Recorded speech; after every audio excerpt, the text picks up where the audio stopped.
Magandang araw po sa ating lahat. Ang record po na ito or ang video na ito ay ang magsisilbing recorded discussion para sa natitira nating lesson na siya din pong sabi ko ay kasama po sa midterm exam. So, ang lesson po natin ngayong araw ay masinsin at mapanuring pagbasa sa mga pangunahing sanggunian sa pagdadaluma at pagtuteorya sa kontekstong Pilipino. So, ito po yung ating objective for today. Hindi ko na po yan babasahin, pwede nyo po itong i-pause at basahin ninyo.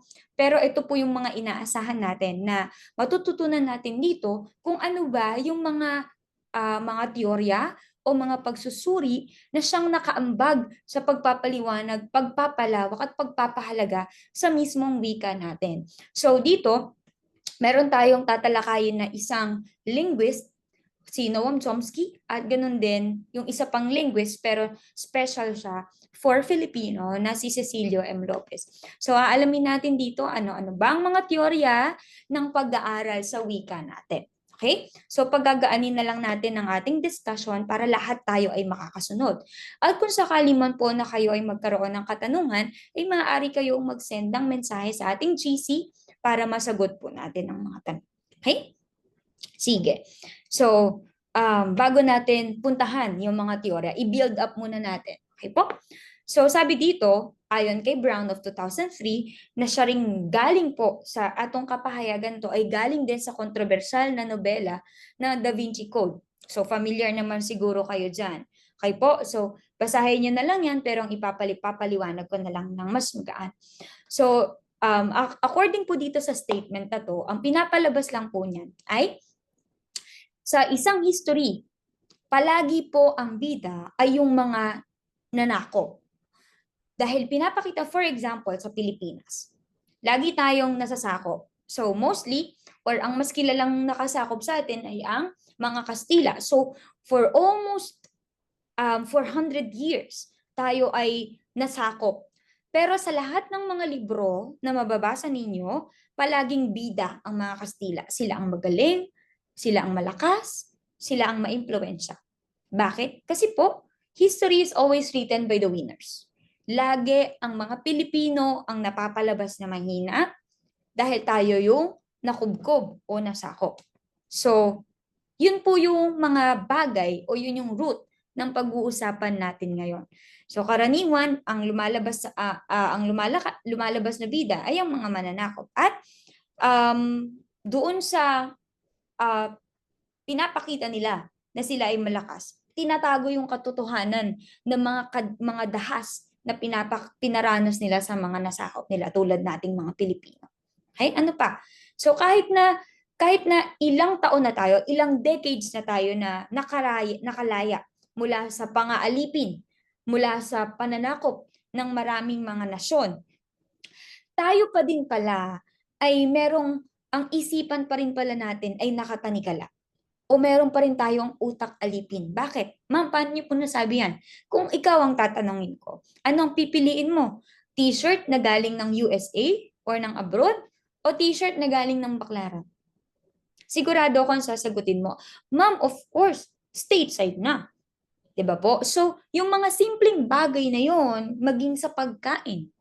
Kung papipiliin ka, Korean food ba or Filipino food? So, dahil hype na hype ngayon ng Korean food, somehow, apektado tayo niyan. At yun pala yung mga simpleng bagay na yan, ang nagpapakita na hanggang ngayon, tayo pa rin ay may utak alipin o nakatanikala pa rin. Kahit physically malaya na tayo, ang bansa natin, pero yung utak natin andun pa rin sa pagiging taong nasakop. Okay? Ano pa po dyan? Hindi lang po yan sa pagkain, hindi lang yan sa tradisyon. Okay? Maging sa academics. Maging sa akademya, karaniwan nating nagagamit ang mga dayuhang teorya o metodo na inilalapat lamang natin sa lokal na konteksto ng lipunan. May mga pagkakataon kasi sa ating pag-aaral o sa academics or sa akademya, hindi sapat yung kaisipang Pilipino para mailapat sa mga impormasyon na meron tayo. Kung mapapansin nyo at kung pag-aaralan ninyo, karamihan ng mga teoryang ginagamit o mga librong ginagamit ay nakakiling o nakakabit pa rin sa isipan ng dayuhan. Higit lalo ang mga o isipan ng mga Amerikano.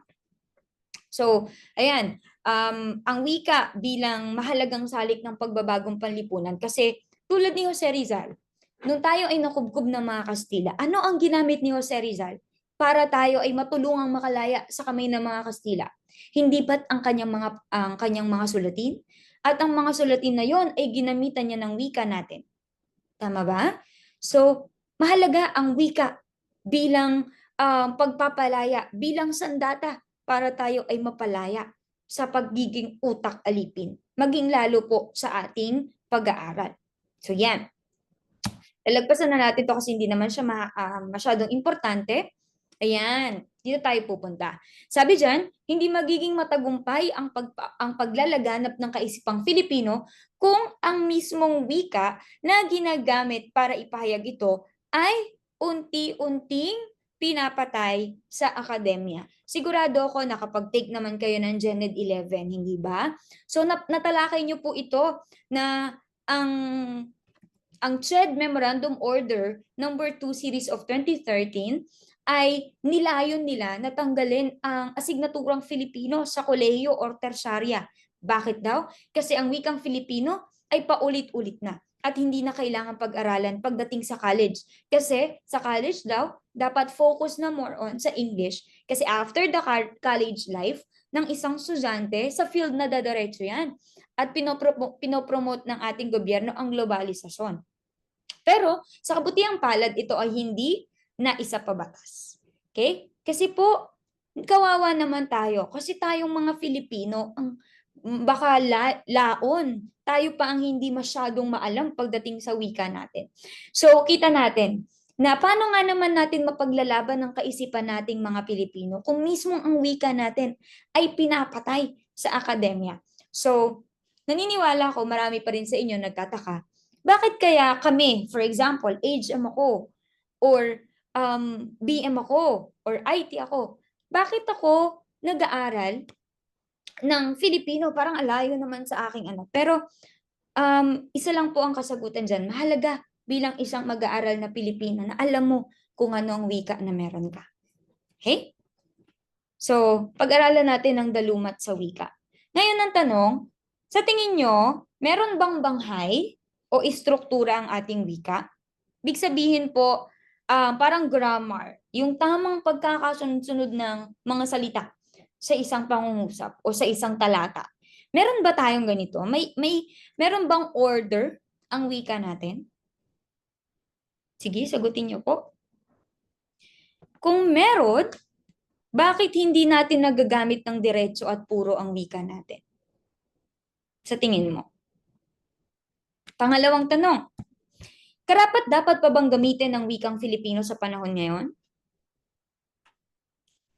Kung sa tingin mo oo, bakit kaya hindi natin pinapakita at ginagamit ito? Kasi karaniwan, hindi na natin kayang magsalita ng dire-diretso gamit ang lingwahe natin, ang wikang Filipino. Palaging meron nakasingit na isang banyagang salita dahil nasanay tayo. Ay po? So ngayon, pag-aaralan natin ano-ano bang naging epekto. Bakit ba nga ganoon na ang naging resulta sa paggamit natin ng wikang Filipino? So sabi dyan, ang limitasyon ng aking wika ay isang limitasyon ng aking mundo. Napakahalaga ng wika na meron tayo. Kasi ito yung identidad mo. Ito yung pagkakakilanlan mo bilang isang Filipino. Kung ikaw ay papasukin ko sa isang silid na punong-puno ng mga Chinese, ikaw, dahil ikaw ay nag-iisang Filipino, sa tingin mo ba kaya mong mailahad ang iyong kaisipan, ang iyong nararamdaman? Sa tingin mo ba kaya mo din silang maintindihan? Parang hindi. Okay? Kaya po sinasabi dito ni Ludwig, pag nalimitahan ang wika mo, limitado na rin ang mundo mo. Okay? Now, pag-aaralan natin ngayon ang Pili Filipino. Isang teorya ng wika. At itong teorya po na ito ay specialized para sa wikang Filipino lang. Kaya siya tinawag na Pili Filipino. Kaya alamin natin yan ngayon. Ma'am, ano ba yung Pili Filipino? Ang Pili Filipino po, ito ay isang teorya na gagamitin para suriin ang importansya at kagamitan o importansya o kagamitan ng wikang Filipino.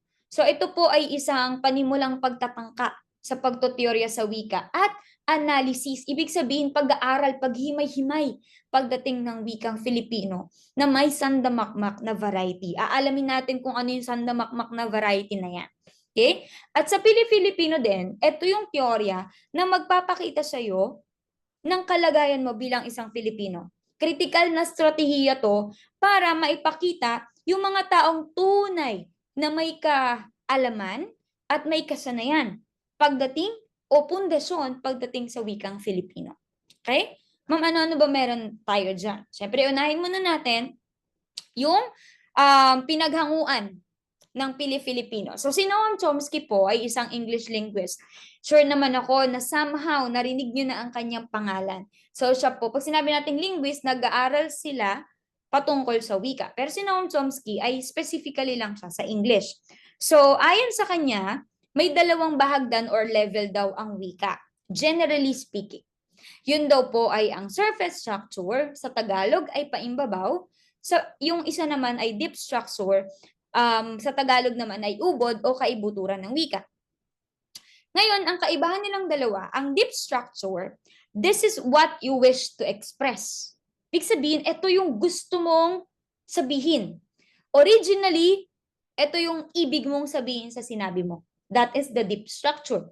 At dito po nag-e-exist yan sa ating utak o sa ating isip. Ngayon, ang surface structure naman, this is how you express it. Paano mo ito na ilalahad? Kuha, again, deep structure, ito yung nasa isip mo, original meaning na meron ka sa sinabi mo. Sa surface structure naman, ito yung paraan kung paano mo inihayag yung nasa isip mo. Ngayon, may mga pagkakataon po tayo na nami-misunderstand tayo. Tama? Gusto mo, ito yung ibig mo sabihin, pero nung naibigay mo, na-deliver mo yung message, teka, parang iba ata yung dating sa kanya. Iba yung pagkakaunawa niya, kaya may miscommunication at misunderstanding. Hindi dahil sa mali yung deep structure mo, kundi dahil baka mali yung pagkakadeliver mo. Yung paimbabaw, yung surface structure. Malinaw? So for example, visiting doctors can be a nuisance. Pag sinabi nating nuisance, ito po ay abala sa Tagalog. Okay? So ito pong pahayag na ito ay may dalawang maaaring maging ibig sabihin. Pause mo muna to. Pag-isipan mo kung ano ang dalawang ibig sabihin niya. Okay? So ayan. Sa visiting doctors can be a nuisance. Maaring dalawa yan eh. Una, yung original meaning nung nagsabi nito o yung deep structure, ang pagbisita mo sa doktor ay maaaring maging abala. Visiting doctors, i-visit mo yung doktor. Okay? Yung pangalawa na maaaring ibig sabihin ay yung dumadalaw na doktor ay maaaring maging abala sa iyo o yung visiting doctors. Kuha? Yung paraan ng pagpapahayag niya, ang tawag doon, ito mismong nababasa ninyo, surface structure yan. Kung ano ang nakikita mo, anong naririnig mo, surface structure. Pero yung pinaka-ibig sabihin talaga niyan, ang tawag doon ay deep structure. Okay? Kaya po ang wika ay masalimuot yan, hindi yan basta-basta. Okay. Ngayon, punta tayo sa Pili-Filipino. Si Cecilio M. Lopez, nagtangka siya na gawan ng specific na teorya pagdating sa wika natin. So, pinag-aralan niya ang wikang Filipino. At para naman sa kanya, meron daw 3 bahagdan ang wika. Specifically, ang wikang Filipino. Surface structure, alam na natin yan. Middle structure, ito yung aalamin natin ngayon. Yung deep structure, alam na din natin. So, 3 daw yan. Paimbabaw, lalim, at ubod ng wika. Okay po? So, etong middle structure na makikita natin dyan sa screen, sabi po niya, again yung surface structure, kung ano yung nakikita mo, yung pagkakasalansan mismo ng salita, yung pagkakarinig mo, pagkakatanggap mo, nung dineliver na message sa'yo. Si deep structure, ito yung pinakaibig sabihin. Si middle structure naman, ito daw po ang grammar o yung tamang pagkakasunod-sunod ng mga salita sa bawat pangungusap. Ngayon, sabi po niya, ito daw po ang nawawala sa wikang Filipino. Wala daw talagang lalim ang wika natin. Wala daw po talagang grammar na sinusunod. So, bakit kaya? Bakit kaya wala? Ayon kay Cecilio. Kasi po, walang gramatikang nakaugat sa internal na himpilan ng ating kamalayan. Ibig sabihin, yung grammar o yung wikang Filipino natin sa ating mga buhay, sa ating isip, ay hindi ganun nakatarak. Kumbaga sa isang bangka, pag ang isang bangka ba ay walang angkla dun sa pinakailalim tapos maalon, hindi ba't ang bangka na yan ay kung saan-saan dadalhin? Pero kung ang bangka kahit na maalon ng dagat, pag yan ay may angkla na nakakabit sa pinakailalim ng dagat, hindi madadala ng alon ng bangka. Tama ba? So dahil parang ganon yung analogy natin. So ang wika daw natin ay parang bangkang walang angkla. Kaya kahit saan po siya, kahit maalon, kahit anong alon ng mundo ang pagbabago yan, madadala daw ang wika natin. Okay po? So, ano-ano ba yan? Sabi diyan, may 3 pananaw tungkol sa paimbabaw na development ng wikang Filipino. So, una, bakit daw mabilis maimpluwensyahan ang ating wika? Bakit walang grammar? Okay po? Bakit mabilis maimpluwensyahan, maapektuhan? Kasi kasalukuyan pa daw pong nililinang hanggang ngayon ang wika natin. Yun yung unang dahilan. Up until today, under discovery pa siya. Hindi pa siya standardized. Yun yung sabi, ha? Pangalawa, mabilis daw ang paglaganap ng Taglish. Ang Taglish po ay hindi naman talaga siya formal na wika. Ginagamit lang siya informally. Okay po? Informal na paggamit. Pangatlo, intervention ng gahong. Ibig sabihin, marami pong mga influences na natatanggap ang ating wika kung saan nakakaapekto ito sa menu ng pagpili, pamimilit, at pagpilipit sa wikang Filipino. Kumbaga, pag may umusbong na bago, ia-absorb. Magbabago din ang wika. Pag may bago na naman ulit, may bago na naman ulit, may bago na naman ulit, so ina-absorb yun. Kaya, hindi tuloy nagkakaroon ng standard form ang wika natin. Kaya paimbabaw lang eh. Surface lang yung nagbabago, pero deep within, yung pinakailalim ay hindi. Okay po? Malinaw ba tayo? Okay. So, break muna tayo bago tayo dumako. Excuse me. Doon sa specific na mga bahagdan ng wika. Alamin natin kung ano ba ang mga tamang salita sa Filipino. Okay, tingnan natin kung maalam kayo. Ano ang tama? Pwede? Ay, napakita tuloy. So, mali po yung salitang pwede. Katanggap-tanggap lang yan kapag ikaw ay nagsasalita. Pero kung pagsusulat po, ang gagawin natin ay ganito po. Puwede. Yan po ang pinakatama. Sa pagsulat. Okay? Ganon din po dito. Kwento, katanggap-tanggap lang siya kapag ikaw ay nagsasalita kasi tayo ay nasa ilalim ng prosesong asimilasyon kung saan pinapadulas natin ang pagbibigkas ng mga salita. Mali po ang kwento pag ikaw ay nagsusulat, pero pag nagsasalita ay tama po. Kwento ang gagamitin mo kapag ikaw ay nagsusulat, lalo na kapag academic writing ito. Okay? Next. Paro-paro. Tama ba yan? Or ito, paro-paro. O kaya ito. Or ito. Ano kaya? Okay. So, ang tama po natin ay etong dulo. Paru-paro. Ma'am, hindi po ba dapat may gitling yan? Wala pong gitling ang paru-paro.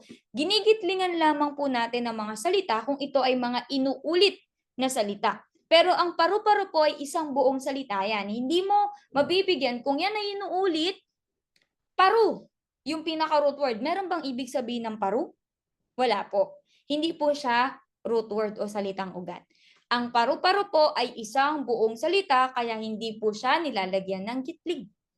Ang ginigitlingan lang po ay ang mga inuulit na salita. Halimbawa, Araw-araw. So may gitling po yon. Kasi kahit tanggalin mo yung isang araw, mananatili yung isang araw at yung araw na salita ay may ibig sabihin. Kuha? Okay, next. Taga-bundok o tiga-bundok? Ayan, okay. So parehas po silang katanggap-tanggap. Pero mas formal po ang taga. Informal po ang tiga. Okay? O, ito naman, taga Marikina o tiga Marikina? Okay. So, parehas din po silang katanggap-tanggap. Formal po ang taga, informal po ang tiga. Ma'am, bakit yung bundok ay walang gitling? Ito po ay may gitling. Kasi po, anumang lugar na general ay hindi po nilalagyan. Ito po kasing nasa example natin ay specific place. Okay? Kumbaga, proper noun siya. So, nilalagyan talaga siya ng gitling. For example, taga Cavite. So, may gitling po yon. Paano naman po kapag walang gitling? For example, taga dagat. Dahil hindi specific kung ano yung dagat na yon, anong lugar yung dagat na yon, so wala siyang gitling. Kuha? Okay, next. Ayan, paggamit ng nang at nang. Sige nga, ano nga ang isip natin kung paano ba ginagamit tong nang at nang? Maikling nang at mahabang nang. Okay. So, sa maikling nang po, ginagamit po ito sa pagsagot ng ano at pinapakita din po nito ang pagmamay-ari. Okay po? For example, nakakabingi ang tahol ng aso. So, maikling nang po ang gamit. Kasi po, tahol nino ng aso. So, kung dadagdagan natin yan, nakakabingi ang tahol ng aso ng kapitbahay. Kaninong aso? Pagmamay-ari ng kapitbahay. So, maikling nang lang siya. Again, ang maikling nang ay ginagamit sa pagsagot ng ano at nagpapahayag ng pagmamay-ari. Okay po? For example, ng maikling nang pa, ballpen ito ng, maikling nang yan, ng aking kaibigan. Okay. Sa mahabang nang naman po, ginagamit ito kapag ito naman ay sumasagot sa tanong na paano, gaano, at ginagamit din po ito kapag ang salita ay paulit-ulit. For example, tumakbo ng tumakbo. So, mahabang nang po siya. Kuha? Ma'am, paano naman po yung tanong na paano? For example, paano sumasayaw si Nena? Si Nena ay sumasayaw ng magaslaw. So, sinagot niya yung tanong ng paano. Po, kuha? So, I hope na malinaw sa atin yan. Basic lang naman yan, mga review. Okay po? So, ngayon, punta na tayo sa unang bahagdan ng wika, which is ang paimbabaw. Ulitin natin, surface lang ito. Mababaw. Surface structure o paimbabaw na wika. So, ang tanong dyan, bakit ang pagbabagong wika ng wikang Filipino ay hindi nakatarak sa kognitibong kakayahan ng tao, kundi sa samot-saring timpla at interbensyon? Ibig sabihin po, so bakit ba hindi nagmumula sa isip natin, nating mga Pilipino, o sa mental na proseso ang paglikha ng wika? Bakit daw po? Kasi po, ang internal na lohika natin o istruktura ng pag-iisip natin ay nakakapit sa wikang banyaga. Ito po yung foundation natin kanina na sinimulan. Dahil nga masyado tayong nakain ng sistema ng ibang bansa o ng ibang nasyon, yung utak natin, utak alipin pa rin. Kaya hanggang ngayon, ang wika natin laging nakadepende sa ibang wika, higit lalo sa English language. Okay po? Yun po ang dahilan kung bakit mababaw lang ang pagbabago ng wika natin. For example, yung salita ng taon natin, pansinin nyo, ilan ang English doon? Ilan lang ang Filipino word? So doon pa lang makikita natin, ay talagang surface structure lang yung nagbabago. Kasi ang up until today, ang wika natin ay nakadepende pa rin sa wikang English. Okay? So ano-ano ba yung mga pagbabago na paimbabaw? Ito po yun na may tatlo tayong paimbabaw na pagbabago ha. Una po, ang makabagong alpabetong Filipino ay binibigkas ayon sa English. Gusto ko pong isulat nyo ito kasi wala po ito sa screen. Meron po tayong dalawa na paraan ng pagbibigkas noon at pagbasa. Una ay yung tinatawag nating phonocentric. P-H-O-N-O-C-E-N-T-R-I-C. Pag sinabi nating phonocentric, ito yung makalumang pamamaraan ng pagbasa at pagbibigkas. Ang ibig po sabihin niyan, kung ano ang bigkas, siya ang baybay. Kung ano ang bigkas, siya ang baybay. Mauuna yung tunog, kasunod ang pagbabaybay. For example, bahay. So, itong phonocentric ay nakaayon o nakadepende sa wikang sa alpabetong Filipino. Bahay. So, bago mo mabasa yon, kailangan mong bigkasin ng tunog sa Filipino ng letter B, letter A, letter H, A, and Y. Kaya siya I. Bahay. Ganon tayo magbasa, di ba? Kung naabutan nyo yung kulay dilaw na abakada, ganon tayo tinuruan noon. Pero sa panahon natin ngayon, ano yung pagbabago? May tinatawag na tayo ngayong graphicentric. Yung graphicentric po, G-R-A-P-H-I-C-E-N-T-R-I-C. Dito naman, kung ano ang letra sa Ingles, siya rin ang baybay. Kung ano ang letra sa Ingles, ito ang baybay. So lahat ay nakabase na o nakadepende sa alpabetong Ingles. Lalo na ang mga kabataan ngayon dahil sila ay nasanay kay Peppa Pig. Kay ano pa ba yon? Meron pa silang mga pinapanood bukod kay Peppa Pig no? Yung mga ganon dahil doon namulat ang ating mga kabataang Pilipino ngayon. So instead na bahay, nagiging according o nakadepende siya sa alpabetong Ingles. So ibabanggitin nila yung tunog na yon according sa letter, English letter. So B, A, H, A, Y. So graphicentric magiging Bayhay. Bayhay. Okay po, so nakakatawa siyang pakinggan, pero ganun na po ang unang paimbabaw na pagbabago sa ating wika. Phonocentric, graphicentric. Pangalawa, ang pagbaybay ng mga hiram na salita at paglahok nito sa sintaktikang anyo ng pangusap ay nakakiling sa English. So para madaling maintindihan, Taglish. Ang Taglish po, hindi po ito yung hindi po, minsan nakakatawa siya kasi medyo social siyang pakinggan. Diba? Yan yung mga, ay, rich kid yan, nagta-Taglish, konyo, ganyan. For example ng Taglish, nakaka-turn off naman yung friend mo, so yabang. Okay. So, Taglish po yun. Pinagsasama ang wikang Filipino at ang wikang Ingles sa iisang pangungusap. Kaya siya nagiging Taglish. So, yun yung pangalawang paimbabaw na pagbabago sa wika natin. Pangatlo, syntactic semantic substitution at hindi code switching. Alamin muna natin ano ba ang code switching. Pag sinabi po natin code switching, ito po yung pagpapalit ng medium na gamit sa pakikipagtalastasan. Ito po yung halimbawa niyan. Ito po yung gagawin ko, halimbawa ng code switching. Ito magpapaliwanag ako gamit ang wikang Pilipino patungkol sa isang aralin, and then I will use English language to explain it furthermore. So yung ginawa ko po na yon ay code switching. Pagpapalit ng dalawang lengguwahe sa pagpapaliwanag. Ang syntactic semantic substitution naman po, ito po yung paggamit ng mga panlapi na Filipino at paggamit ng mga salitang ugat na Ingles.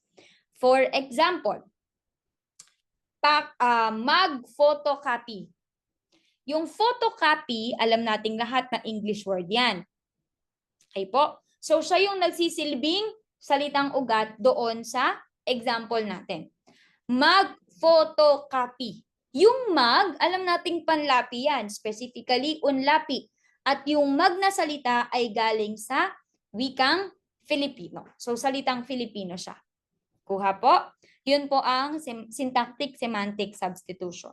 Yun yung pangalawang pagbabago, pangatlong pagbabago o paimbabaw na pagbabago sa wikang Ingles. Okay po? Example natin. Ano ang mas tama sa tingin nyo? I-xerox mo ang papers mo sa promotion or pindotize mo yung keypad. Kaya? Yan. So, mali po yung pindotize. At tama po ang i-xerox or i-photocopy. Nakakatawa siyang pakinggan at basahin, pindotize. Pero ito po yung katotohanan niyan. Kasi sa salitang pindotize, ano ang root word or salitang ugat? Pindot. At yan po ay salitang Filipino. At yung IZE ay magiging hulapi o panlapi. At yan ay galing sa English. So, nagiging mali siya. Bakit? Kasi po, ang nasa isip natin, dapat mas bida ang English na word. Ay po. At ang wikang Filipino po ay pang-suporta lang sa wikang English. Okay? So, yun po yung katotohanan na nangyayari na pagbabago o paimbabaw na pagbabago. Ngayon, kalaban ba natin ang wikang English? Sa tingin mo? Hindi po. Hindi po natin kalaban ng wikang English kasi nag-exist man tayo o wala ang Pilipinas sa mapa ng mundo. Mag-e-exist ang wikang English. Hindi natin siya kalaban, katulong natin siya. Kasi kailangan natin siya para makipagsalamuha din tayo sa ibang nationality hindi ba? Ngayon, sino ang kalaban natin? Tayo. Ang mga tao na gumagamit ng wika. Kung paano natin ginagamit ng hindi balanse ang mga wika na meron tayo. Tama lang na gamitin natin ang wikang Ingles, pero hindi tama na iwan natin at kalimutan ng sarili nating wika. Kailangan balanse. Okay po? Alright. So ngayon punta tayo sa ubod ng wika or kaibuturan or depth structure. Again, ulitin natin. Ang depth structure po, ito po ay ang universal na forma o kaayusan ng basic unit o basikong unit ng kamalayan na taal na matatagpuan sa isipan ng tao. Ibig sabihin, ito yan. Ito po yung template na nasa isip natin pagdating sa wika na meron tayo. So, para siyang sisidlan, andyan na yan, nag-aantay na lang yan paano mo yan pupunuan, paano mo lalagyan, paano mo huhubugin, paano mo lililukin, okay po, paano mo isasaayos. Ubod ng wika po yan. So, sa ubod ng wika din matatagpuan natin yung kakayahan ng isang tao na maunawaan natin ang ibig sabihin ng mga salita o pangungusap kahit po ito ay hindi nasa maayos na forma. Kaya 'di ba kahit na wrong grammar, grammatically incorrect, or kulang-kulang o bali-baliktad yung mga salita sa isang pangungusap, naiintindihan mo. Kasi meron kang ubod ng wika. Naiintindihan mo, may kakayahan kang umintindi. Ano pa? Sa ubod ng wika din natin matatagpuan ang kakayahan ng tao na matuto ng higit pa sa isang wika. Kaya nga 'di ba ang sabi, hangga't bata pa, turuan mo na ng mga iba't ibang wika kasi doon mas mabilis nilang na-absorb ang impormasyon. Okay? Next. Ayan. So dito, sinabi ko na natural sa isang tao na matuto pa ng iba't ibang wika. Ayan lang po yun. Kaya po meron tayong tinatawag na bilingual or multilingual. Ibig sabihin, may kakayahan kang magsalita, makaunawa, magbasa, at gamitin ng wika sa iba't ibang wika. For example, masasabi kang bilingual ka kung may dalawa kang wikang alam. Filipino o kaya may mother tongue ka pa, for example, Waray. So, kaya mong gamitin yung dalawang wika na yan sa pagbabasa, pagsusulat, pagsasalita, pagpapahayag, at nauunawaan mo parehas. Hindi pwedeng, ma'am, multilingual ako kasi nanonood ako kay drama. So, alam ko yung mga basic words nila, annyeonghaseyo, kamsahamnida. Hindi po matuturing na multilingual ka or bilingual ka. Kailangan alam mong gamitin sa pagbasa, pagsulat, pag-unawa, at pagpapahayag. Okay? Ngayon punta tayo sa lalim ng wika or sa English? Middle structure. So, sabi dito, ang wika ay dynamico. Napag-aralan nyo din to sa Gen Ed 11, kundi ako nagkakamali. Ibig sabihin, ito ay nagbabago-bago. So, ang wika ay nade-develop. nahuhubog, nagde-develop. Okay po? So, natural language yan, dumadaan yan sa mahabang panahon, napoproseso yan, may mga salitang umuusbong, may mga nakikilala, may mga napag-aaralan. At kapag ang isang wika ay hindi nagde-develop, kabaliktaran ang mangyayari dyan. Magkakaroon ng pagpatay o pagkamatay o retardasyon ng wika. Okay po, yung wika ha, for example. So, ang tanong, ang wikang Filipino ba ay nade-develop? Sa tingin nyo ba, ito ay nahuhubog? Kung lubos po natin siyang pagpapansinin at pag-aaralan, hindi na po masyado. Kung meron man po, kasi mas malaki ang chance na somehow makonsider ang Filipino na papuntang retardasyon. Kasi pansinin nyo, may mga salitang umuusbong, pero hindi siya totally galing sa Filipino. Lagi siyang konektado sa ibang wika. Pero yung wika nating Filipino na malalim, makabuluhan, hindi na natin masyadong alam. Hindi na masyadong nakikilala. So, ano-ano ba? Bakit mahalaga ang lalim ng wika? Again, ito yung grammar. Ito yung nagsisilbing ugat ng wika natin. Siyempre, bakit siya mahalaga? Una, kasi ito po yung nagsasaayos ng mga signal o unit sa isipan ng tao para maging natural na wika. Ibig sabihin, kapag may lalim ng wika or grammar ang wika natin, nagiging maayos in order ang wika natin. Alam natin kung paano natin talaga gamitin.